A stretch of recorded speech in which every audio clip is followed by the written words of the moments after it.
Hello everyone, this is Persephone, and this video is going to touch several different topics that I want to talk about. The reason for that is because I feel less and less motivated when it comes to YouTube, because it has been like a roller coaster of demonetization. Some videos get randomly demonetized, I still get paid, but I'm not satisfied, and I feel that I put up way too much work to get hate comments, to get abusive comments, and so on. Another reason is that I'm seriously thinking of starting a witchcraft and spirituality channel that eventually is going to be my main channel.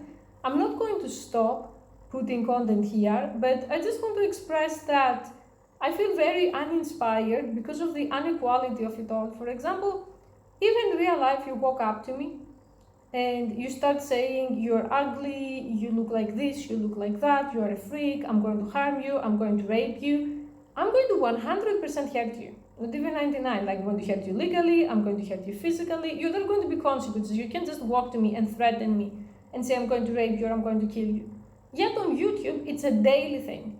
And people who say don't listen to the haters, you aren't on the creator's shoes. So although I appreciate the good intentions, you cannot imagine how it feels to get that stuff day after day after day from nameless men with tiny penises and fake accounts. After some point, you start to really think that I don't want to put up with that.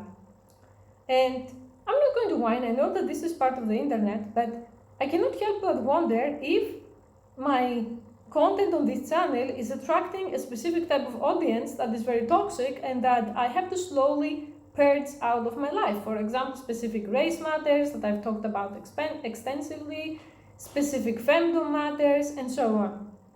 And recently the reason for that is that I've made a few videos about magic and witchcraft in the past, but they got very positive reactions, and I had several people messaging me in private asking for more. And because the last months I have become progressively way more spiritual, not religious, spiritual, for reasons that I can briefly explain. One reason is that, first of all, I'm never going to talk negatively about any religion. Someone asked me, and that's just going to get me demonetized or get strikes from religious fanatics. And reason number two, that I have nothing against other religions. Like, if you feel that a specific religion is what works for you, by all means, you should follow it. I'm not here to proselytize anyone or change anyone's mind, okay? But there came a point where religion failed me, so I left it. And I feel that psychiatry has failed me to an extent too. And also the surface level spirituality has failed me. In what sense? I don't believe after some point that we are what we want to attract, or deep down we have low self-esteem and we bring it to ourselves and so on.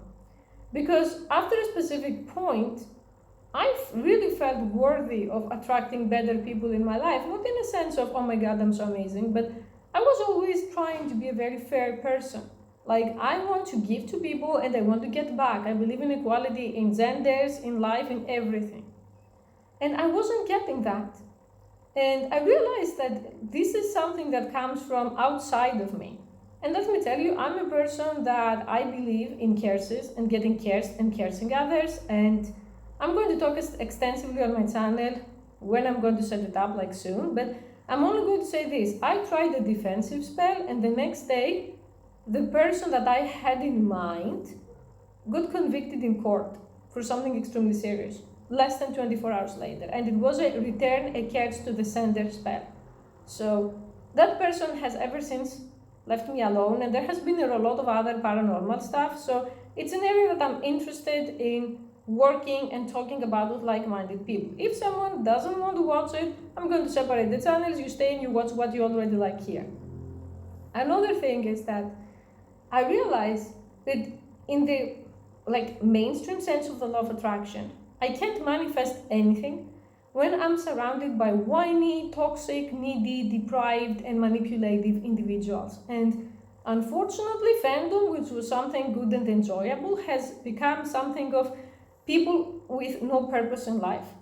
People incapable of making friends with loneliness or enjoying their own company or working on themselves have become entitled to come into my life and tie me down and talk me into dating them. And this is something that I know a lot of you have been tired of hearing me talking about, but we are the average of the 5 people we associate with, and when every person you associate with just expects you to be out there for them 24/7 and just serve them, because essentially this is what it is. I don't feel like the dominant person when every time I take a break to sleep for a few hours, I wake up to a bunch of messages like, God is Mistress Persephone, why don't you respond, this and that. I'm not dominant, if anything. You're using your money to create a sick dynamic, and I don't believe in scamming people. I'm not in the business of fantasy fake relationships. So I could be telling to those men that I'm going to maybe date you one day and get their money right now, but I don't want to do that. So these people have to go. You know what I mean? They have to go. Recently, I had someone reaching out and saying thank you because I was in love with a man and he left his wife to be with me. And I want to also talk about that. I have some very controversial videos on my channel. You can't make anyone do something that they don't want to do, in a sense of, if someone already wanted to leave and he was unhappy in his marriage, then with my advice, he gets the final push to get out of that marriage. But if you are, for example, dealing with a cake eater, someone who is happy and just wants more variety, it's not going to work. So you have to be able to estimate the people around you, what their intentions are, what is their true situation. And in many times in life, people say one thing and do another thing. And you have to train yourself to be able to see beyond the lies, beyond the lip service. This was something that I wasn't able to do in the past because I was seeing people as better than what they used to be, because I was believing in all of the fake psychology and positive psychology.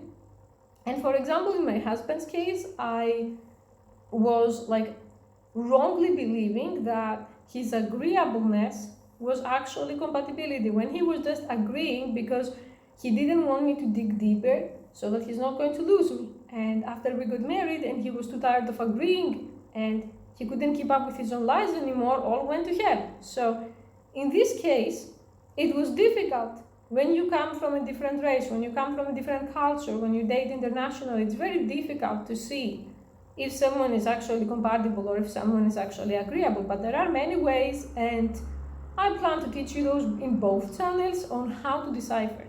The simple way for now is to tell you, look at actions, not words. Like if someone says they're going to leave their wife for years and years and years and they don't do it, then why are you waiting? You shouldn't be waiting to begin with. They're not exclusive with you, you're not exclusive with them. In all of my life, looking back in this month, in all of my life, I was surrounded by people. 100% of those people had one thing in common. They wanted me to be their bitch. And I'm sorry if I say it like that, but this is exactly how it was. There were people who had decided that I'm going to be someone who serves their agenda. And I have so much retroactive anger over that. Like, my anger is a black abyss, and whoever falls inside is not going to come out alive. I'm going to curse him until he dies, and then one of us is dead. And you're going to say, Persephone, where is this coming from? I realized recently, based on a number of events that they are not really significant in my personal life, that, for example, my white ex-husband, there came a point in our life where we got married extremely young, and we were growing up to be incompatible. That we were incompatible in extremely important areas, that I was living deprived. For 10 years, I was living in a kind of home arrest with my crazy narcissistic mother, and it was the first time in my life that I was free. I was in college, and I wanted to travel, I wanted to write, I wanted to try different hobbies. I wanted to have the space to discover who I am. My ex was extremely traditional, and he wanted to be in one place, all the money for traveling. We had the money, but here is what it is. We didn't have enough money to do both, like both travel and save up as much as he wanted, like save up for children. So I was seeing that money, that I'm working, and this is the time of my life to actually experience some things. And he was seeing it in a way of, well, this money could have been saved for our future family, which is extreme incompatibility looking back. And incompatibility isn't a bad thing, in a sense of, yeah, I was young, he was young, we didn't know who we are. So when you are in college, you're not supposed to know. It's normal to not know. But once you have these conversations over and over and over, and you realize that one person wants black and the other person wants white, you have two solutions. Solution number one is both of you to work harder and make more money so that you can both save and travel. And solution number two is to break up. My ex came up with solution number three. He didn't want to work harder. For me, it was impossible to work harder. I have spoken extensively in my older videos about my horrific workplace. I didn't have time to cook, I had to buy food, and I had to buy new cheap clothes all the time because I didn't have time to do laundry. So mainly it would be up to him because he was also a doctor. He would have to take extra shifts and save up money to make me happy, to do like something that I wanted to do. So he came up with choice number three, which was I have to change. He's going to bitch and abuse and invalidate and smirk and do a bunch of things that I didn't even know they were abusive until my spirit cracks because it was spiritual abuse at this point, and I decide that, yeah, he's right after all. I don't need to travel. I need to just buy a home and have a couple of kids and be the doctor's wife and wait to die. Back then, I was like just understanding about abuse, and because my family was extremely abusive, I thought that if someone doesn't lock me inside, if someone doesn't hit me, if someone doesn't take food away from me, if someone doesn't just hit me, like smash me against walls like my mother used to do when I was a kid, that they're not abusive, that they're a good person. And I didn't even know that actually being sarcastic, being invalidating, gaslighting, there are actually forms of abuse. And when I realized, it was like, so the marriage was ended in a day. And I never looked back, I never regretted in a sense of, he's doing what he wants to do now, he's much happier. And okay, because of the pandemic, I don't travel, but I am going to 100% do what I want to do, eventually. And no one tells me what to do. And I have met so many toxic people during those 2 years online that I've made the rule that I'm never going to date someone that I met online, especially not a fan. Every time I try to get involved with fans, either romantically or as friends, it ends up a disaster. I believe the ideal person for me doesn't even have social media, it's like I don't care, or has them only for business. I like people with substance, and obsessing over online garbage isn't substance. And by online garbage, I'm going to include my own garbage from time to time because I've posted quite a lot of garbage over the years that I'm not proud of, but hey, they're forever going to be out there. I say this because those days I've been reading on Reddit. I don't have a Reddit account anymore, it got permanently banned, but I can read still. And I see so many people, for example, on our divorce, saying, oh, I'm so much in love with my wife, we never have sex, we don't have anything in common, and I'm so unhappy, and I don't know what to do. How am I going to break her heart? Oh my God, like, I'm so sad, what should I do? First of all, don't go around asking strangers what you should do with your own life. Especially if you ask them 20 times. I see the same thread made by the same person 20 times. Like, are you making the same thread over and over until you get the response that you want to get? Probably. That reminds me of my own subs that they're going to ask me 20 times, Goddess, wouldn't it be great if we dated in real life? No, it wouldn't, because if you have to pay me money to spend time with me, it means I'm not naturally attracted to you enough to do it. So, okay, small, like, out of topic thing. The second thing is that there is no such thing as I am happy but. Neurolinguistic programming says that whatever you say before the but is a lie, and whatever you say after the but is the truth.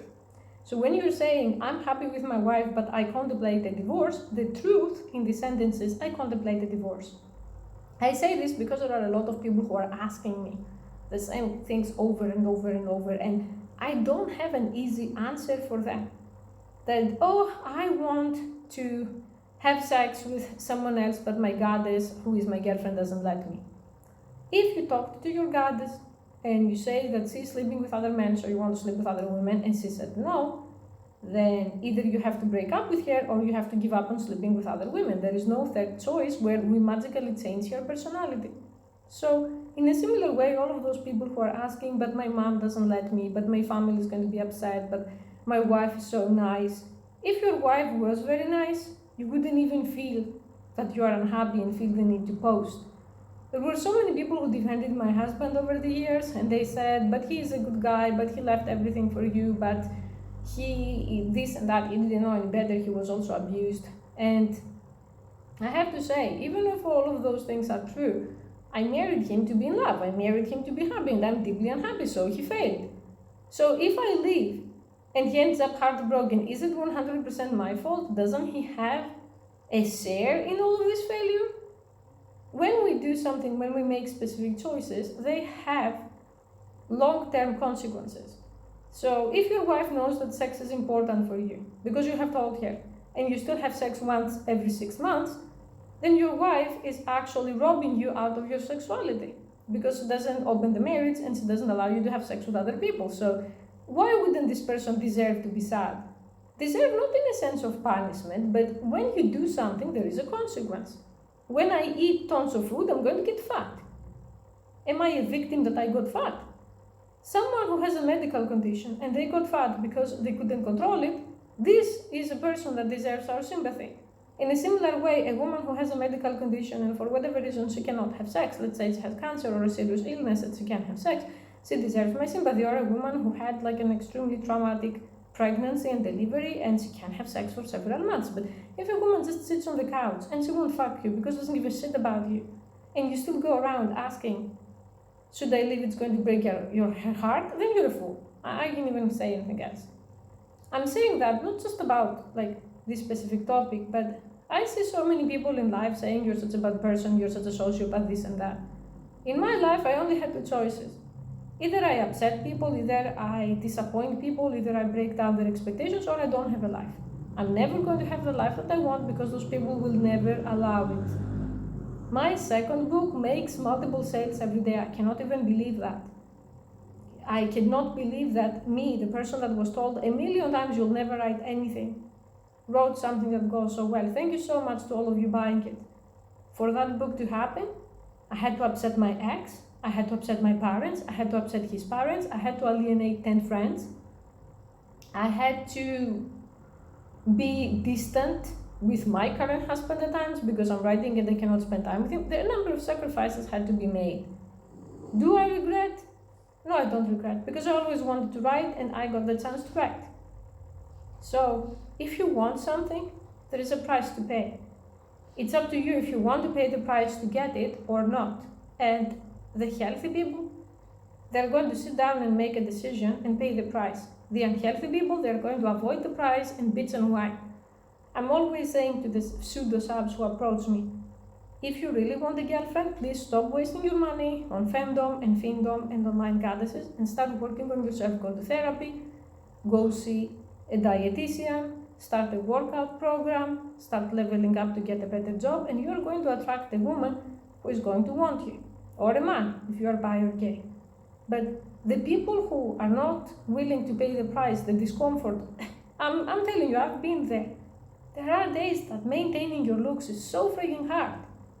Like having to work out every day in this heat, it's very hard. I also want to drink things like sugary things more than usual, but even to drink juice and stuff like that, that's calories. So you have to cut down, you have to sacrifice. Waking up at 5 a.m. to work out, it's freaking hard. I get it, I'm right there with you. Every person who is working on their looks knows that it can be a full-time job. But it's the price to pay if you want to do femdom. How am I going to attract men who are going to pay for my content if I look exactly like their wife who has let herself go and is unkempt? I can't. In a similar way, whatever you want in life, there is sacrifice, there is pain, and there is a price to get it. So either decide once and for all that you want it and go after it and pay the price, or just give up on it and at least have peace of mind. The people who live in limbo are the people who are the abusive ones and ending up wasting their life away. And also, for my husband, my happiness was not a priority. If he had a priority list, I'm around number 50 on his list. And I don't say this to offend me or him, it's just a fact. His first priority was his ego. He didn't want to admit that he was a massive loser who wasted his life being a cuck to his Asian man. His second priority was to trap me. Because if I knew all of the lies and the bullshit, I would never have married him. His third priority was to be a goody two-shoes for his friends and his family. He couldn't stand up to his mom when she insulted me and she was racist. I always told him, you had to realize that the price to be with me was cutting off your mom or losing me. And he couldn't realize that. He couldn't make a decision. When you don't make a decision, life makes a decision for you. And usually that decision isn't what would be your best interest. So you go lower and lower and lower on those people's priority list. One day you feel like garbage, and one time, like in your life, when it's perpetually hard and you're sick of it, you have to look around and you have to ask, who makes me feel like trash? Who makes me feel like I don't have any worth, I'm unloved, I don't have any freedom? There's going to be at least one person. And you have to decide, is that person going to pay the price? Or are you going to pay the price for their choices? Because I believe that those people, either they cannot love you, or they don't know how to love right because they deal with their own traumas, or they're just plain sociopaths and narcissists, and they have duplicity, they have sadism, and they are happy that you are unhappy. In any case, you are unhappy. Personally, I'm past the point of who said this, who did that. You hurt me, you are an obstacle to my happiness, you have to go. To some people, I wish them well while they go, to some people, I curse them. It depends on the person and what they did to me. But it's 2020, I think it's time even the psychers stop being psychers. There are so many people that I've given them multiple chances and they were unworthy of each and every one of them. And I'm not giving any more chances. I only respect people who have the balls, who have the courage to pay the price and get what they want, or pay the price and give up on what they want. Not the people who live in the twilight zone asking, my wife doesn't want to touch me and she treats my cock as if it's a biohazard and she doesn't even talk to me, but how am I going to break her heart? How is she breaking your heart? How does she make you every day feel unloved, making you a married insect, making you lonely day after day after day? How does she do it? I'm just saying that because it takes two to tango in everything. And I'm always saying to my husband, because people are asking, does your husband know you do this or you say that or this and that? Well, I would say good husbands don't want their wives to become girls. After the gates of hell open and your wife sees that there is better elsewhere, why should she settle with you for the rest of your life? Personally, I'm grateful for everything that happened to me, even for the bad stuff, and it took me a long time to say that, because if my husband wasn't at the bottom of the barrel when I married him, I would have been at best one of those cringy, weird AMWF girls coping and having those weird fetishizing channels, or just living in denial and lies. Now I feel like the world is my oyster, and I don't believe in forever in relationships, but I believe in having relationships of substance, that when it's the time, I'm going to meet a person that is going to be so great, it's not going to have social media, it's not going to be paying for sex, it's not going to be obsessed with YouTube, and they're going to see me as a whole, not just revenge star me, and that's going to be worth it. There were people in the past that I met and I thought they were worth it, I thought they understand me, but those people cannot go past the, oh my god, how can I upset my family by being with you? Oh my god, how can I break up with my partner to be with you? Well, then pay the price of never be with me, Pay the price of never being friends with me. You make your own choices every single day. Thank you for watching.